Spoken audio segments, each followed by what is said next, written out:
সর্বাগ্রে এই মহান আল্লাহর প্রশংসা গুণকীর্তন গুণগান সবেমাত্র তিনারই জন্য, যিনি আজকে আমাদেরকে এই জুমার দিনের মসজিদে একত্রিত করেছেন, আরামকে হারাম করে এই জায়গাতে এসছেন, তার শুকরিয়া জ্ঞাপন করি।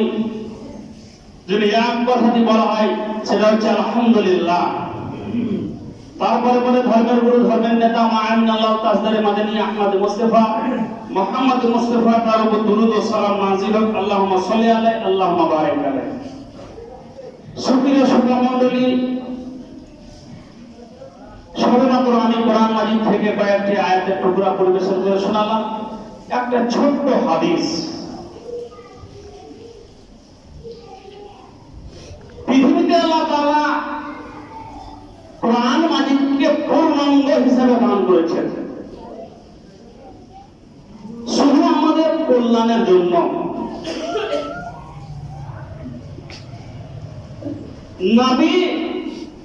নবীর উপরে যখন কোরআন অবতীর্ণ নাজিল হয়েছে,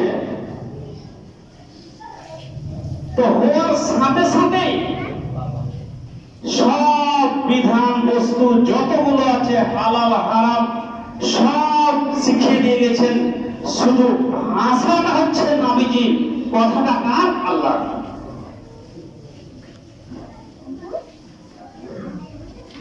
আজকে আমরা অনেক ক্ষতিগ্রস্তের মধ্যে পড়ে আছি। কি করে পেরে উঠবো, কি করে যাব, কি করে চলবো, সেদিক হয়তো আমাদের ভূক্ষেপ নাই। কোন দিকে পেরে উঠবো, সংসারে পেরে উঠবো কি করে, জমি জায়গাতে কি করে পেরে উঠবো, বংশের তালিকা কি করে বাড়াতে হবে পেরে উঠবো, লাঠির গরম দেখাতে হবে পেরে উঠবো, এই দিকে নিয়ে আমরা ভাবনা চিন্তা বেশি হয়ে যাওয়ার কারণে আমাদের মধ্যে একটাই জিনিস নাই, সেটা হচ্ছে আল্লাহ ভয়।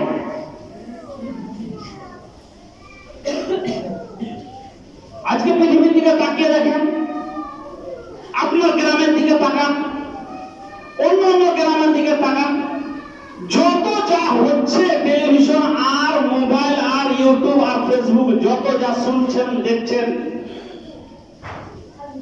শুধু নাই এক আল্লাহর ভয়।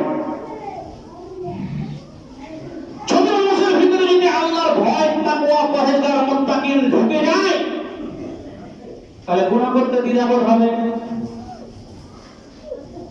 ভয় যতক্ষণ পর্যন্ত না আসবে, ততক্ষণ পর্যন্ত কোনো ইবাদত কবুল হবে না, আপনার ইখলাস ঠিক হবে না, আপনার তাকওয়া ঠিক হবে না, কোনো ইবাদতই কাজে হবে না। ভয় বস্তুটা যে লুকিয়ে রয়েছে সেটা আমরা বুঝতে পারছি না। একটাই জানি, মরবো যেদিন, মাটি দিয়ে চলে আসবে গোরস্থানে সব গ্রামবাসীরা, ওকে মেরে তো কেউ দেখবে না সেদিন আমার কবরটা, যে তুমি কেমন আছো চাচা, 2-4 দিন পরে এরকম কেউ দেখবে না। বিশ্বনবী জনাব মুহাম্মদ রাসূলুল্লাহ সাল্লাল্লাহু আলাইহি ওয়াসাল্লাম বলেছেন,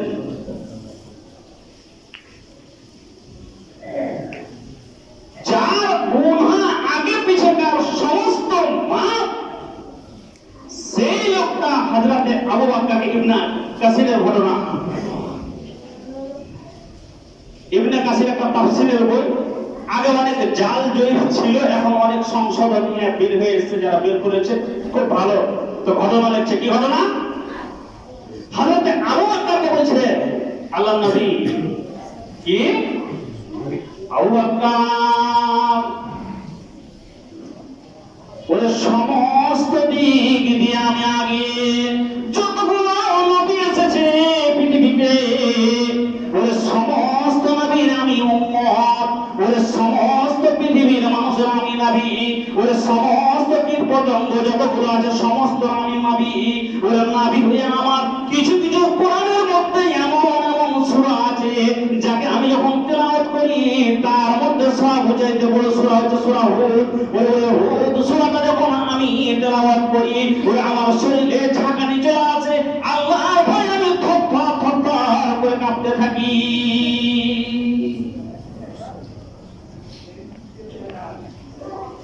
আয়াত